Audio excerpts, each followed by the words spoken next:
महाराष्ट्रामध्ये महात्मा ज्योतिबा फुले आणि सावित्रीबाई फुलेवर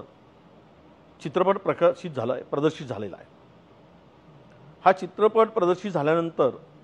जो उत्स्फूर्त प्रतिसाद जनतेचा मिळतोय, बहुजनांचा मिळतोय आणि त्यातून त्या चित्रपटामधून उपेक्षितावर, शूद्रावर, ज्यांचा समाज, ज्यांचा मनुष्य म्हणून, मानव म्हणून जगण्याचा अधिकार नव्हता,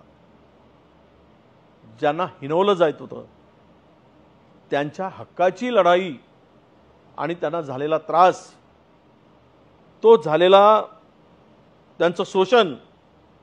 आणि या सगळ्यामधून महात्मा ज्योतिबा फुलेंनी घेतलेली भूमिका, सावित्रीबाई घेतलेली भूमिका, तो संपूर्ण प्रवास हा तो चित्रपट बघितल्यानंतर निश्चितच बहुजनांच्या डोळ्यात पाणी आल्याशिवाय राहत नाही, शूद्रांच्या डोळ्यात पाणी आल्याशिवाय राहत नाही की कसा त्रास या सगळ्यांनी सहन केलाय आणि त्यातल्या त्यात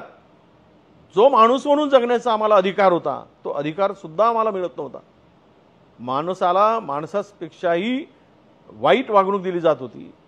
आणि शिक्षणापासून तर मूलभूत अधिकारापर्यंत आमचं शोषण होत होता। अशा वेळेस मी सर्व माझ्या महाराष्ट्रातील विशेष करून बांधवांना सांगतोय की हा महात्मा ज्योतिराव फुले चित्रपट बघा, आपण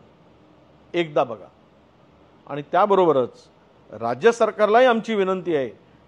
की हे फुले शाहू आंबेडकरांचं, छत्रपती शिवरायांचं राज्य आहे आणि या राज्यातील जर आपण इतर पिक्चरला, इतर मूवीला आम्ही टॅक्स फ्री करतो, तर या सुद्धा पिक्चरला महात्मा ज्योतिबा फुलेंच्या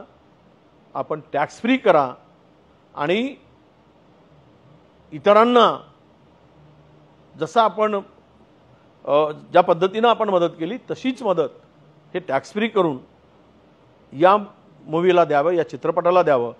अशी माझी सरकारला विनंती आहे आणि ते लवकरात लवकर सरकार निर्णय घेईल अशी आमची अपेक्षा आहे।